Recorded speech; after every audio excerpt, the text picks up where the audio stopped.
नमस्कार।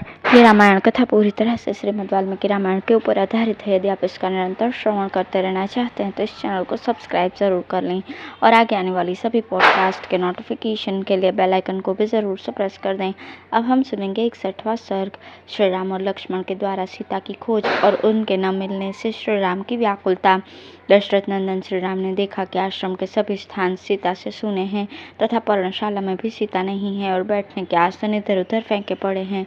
तब उन्होंने पुनः वहां के सभी स्थानों का निरीक्षण किया और चारों ओर ढूंढने पर भी जब विदेह कुमारी का कहीं पता नहीं लगा, तब श्री रामचंद्र जी अपने दोनों सुंदर भुजाएं ऊपर उठाकर सीता का नाम लेकर जोर जोर से पुकार करके लक्ष्मण से बोले, लक्ष्मण, विदेह कुमारी कहाँ है? यहाँ से किस देश में चली गई? मेरी प्रिया सीता को कौन हर ले गया अथवा किस असुर ने खा लिया?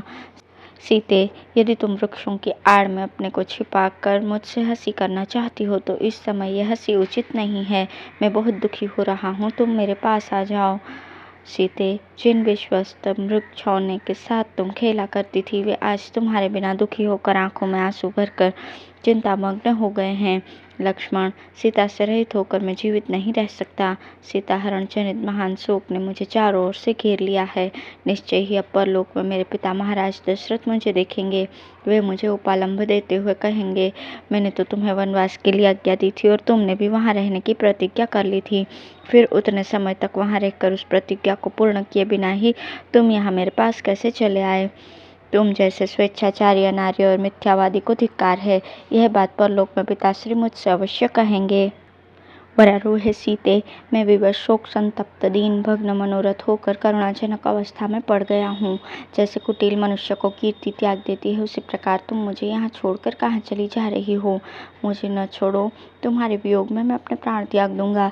इस प्रकार अत्यंत दुख से आतुर होकर विलाप करते हुए रघुकुल नंदन श्री राम सीता के दर्शन के लिए अत्यंत उत्कंठित हो गए, किंतु वे जनक नंदिनी उन्हें दिखाई न पड़ी। जैसे कोई हाथी किसी बड़ी भारी दलदल में फंसकर कष्ट पा रहा हो, उसी प्रकार सीता को न पाकर अत्यंत शोक में डूबे श्री राम से उनके हित की कामना रखकर लक्ष्मण यूं बोले, ज्येष्ठ भ्राता, आप विषाद न करें, मेरे साथ जानकी को ढूंढने का प्रयत्न करें। यह सामने जो ऊंचा पर्वत दिखाई देता है अनेक कंदराओं से सुशोभित है। मिथिलेश कुमारी को वन में घूमना प्रिय लगता है।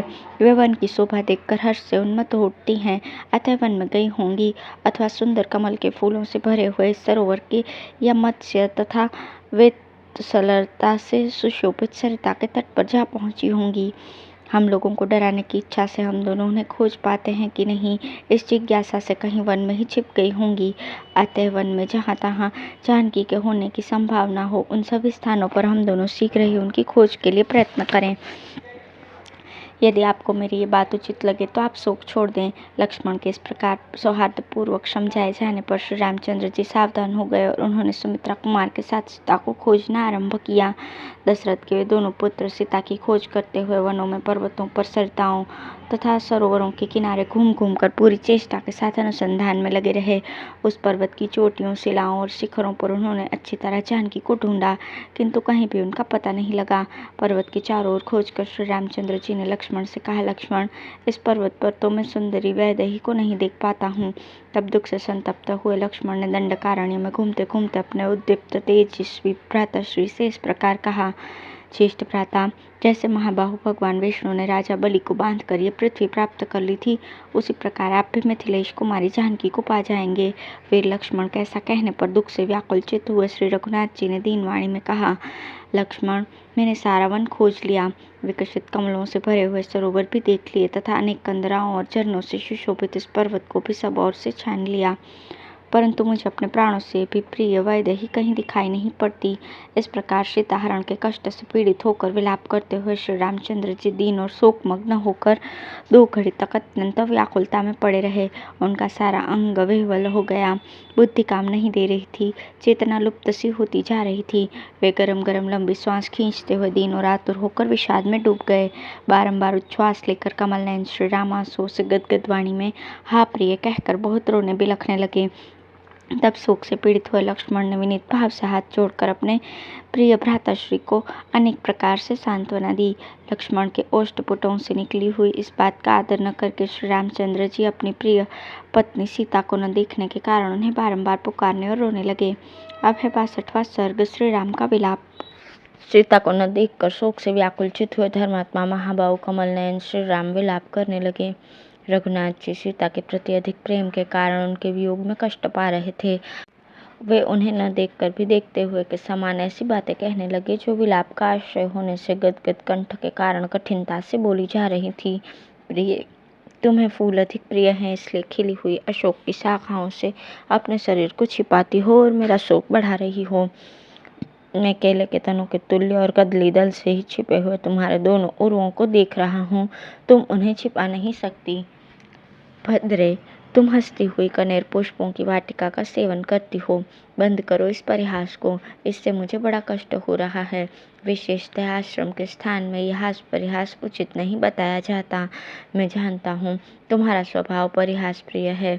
आओ, तुम्हारी ये पर्णशाला सुनी है। फिर भ्रम दूर होने पर वे सुमित्रा कुमार से बोले, लक्ष्मण, अब तो भली भांति स्पष्ट हो गया है कि राक्षसों ने सीता को खा लिया अथवा हर लिया, क्योंकि मैं विलाप कर रहा हूँ और वो मेरे पास नहीं आ रही। ये जो मृग समूह है, ये भी अपने नेत्रों में आंसू भरकर मानो मुझसे यही कह रहे हैं कि देवी सीता को निशाचर खा गए। हाँ मेरी आर्ये, तुम कहाँ चली गई? हाँ साध्वी, तुम कहाँ गई? हाँ देवी, आज कई सफल मनोरथ हो जाएगी। सीता के साथ अयोध्या से निकला था। यदि सीता के बिना ही वहाँ लौटा तो अपने सुने अंतःपुर में कैसे प्रवेश करूँगा? सारा संसार मुझे पराक्रमहीन और निर्दयी कहेगा। सीता के अपहरण से मेरी कायरता ही प्रकाश में आएगी। जब वनवास से लौटने पर मिथिला नरेश जनक मुझसे कुशल पूछने आएंगे, उस समय मैं कैसे उनकी ओर देख सकूँगा? मुझे सीता से रहित देख विदेहराज जनक अपनी पुत्री के विनाश से संतप्त होकर निश्चय ही मूर्छित हो जाएंगे। अथवा अब मैं भरत द्वारा पालित अयोध्यापुरी को नहीं जाऊंगा। जानकी के बिना मुझे स्वर्ग भी सुना ही जान पड़ेगा। इसलिए अब तुम मुझे वन में ही छोड़कर सुंदर अयोध्यापुरी को लौट जाओ। मैं तो अब सीता के बिना किसी प्रकार भी जीवित नहीं रह सकता। भरत का गाढ़ आलिंगन करके तुम उनसे मेरा संदेश कह देना। कैकेयी नंदन, तुम सारी पृथ्वी का पालन करो, इसके लिए राम ने तुम्हें आज्ञा दे दी है। मेरी माता कौशल्या, कैकेयी तथा सुमित्रा को प्रतिदिन यथोचित रीति से प्रणाम करते हुए उन सब की रक्षा करना और सदा उनकी आज्ञा के अनुसार चलना, यह तुम्हारे लिए मेरी आज्ञा है। मेरी माता के समक्ष सीता के विनाश का ये समाचार विस्तार पूर्वक कह सुनाना। सुंदर केश वाली सीता के विरह में भगवान श्री राम वन के भीतर जाकर जब इस प्रकार दीन भाव से विलाप करने लगे, तब लक्ष्मण के भी मुख पर भयजनित व्याकुलता के चिन्ह दिखाई देने लगे। उनका मन व्यथित हो उठा और वे अत्यंत घबरा गए। अपनी प्रिया सीता से रहित होकर राजकुमार श्री राम शोक और मोह से पीड़ित होने लगे। वे स्वयं तो पीड़ित थे ही, अपने भाई लक्ष्मण को भी विषाद में डालते हुए पुनः तीव्र शोक में मग्न हो गए। लक्ष्मण शोक के अधीन हो रहे थे।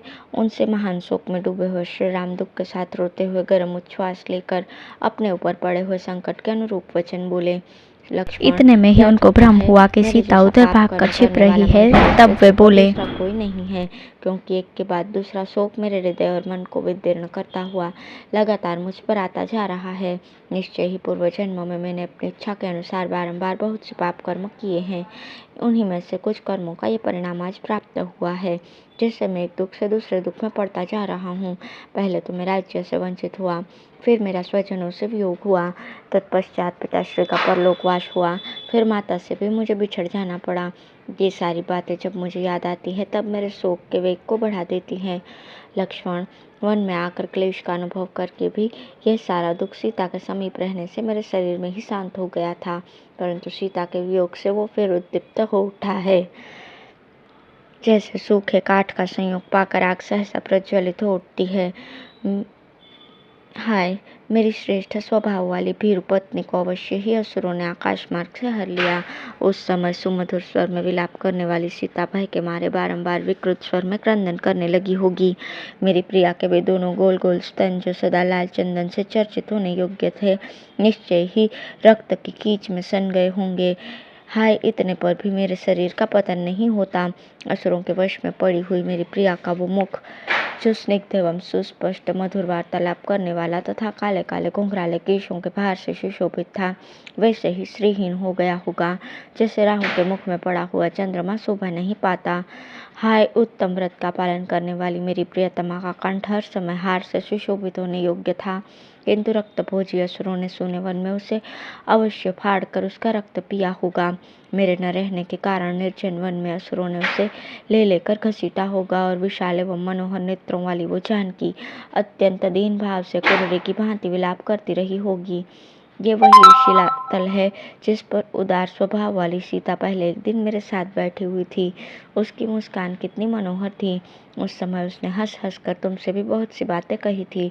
सरिताओं में श्रेष्ठ गोदावरी मेरी प्रियतमा को सदा ही प्रिय रही है। सोचता हूँ कदाचित वो इसी के तट पर गई हो, किंतु अकेले तो वो कभी कहीं नहीं जाती थी।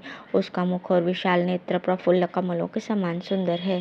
संभव है वो कमल पुष्प लाने के लिए ही गोदावरी के तट पर गई हो, परंतु ये भी ठीक नहीं, क्योंकि वो मुझे साथ लिए बिना कभी कमलों के पास नहीं जाती थी।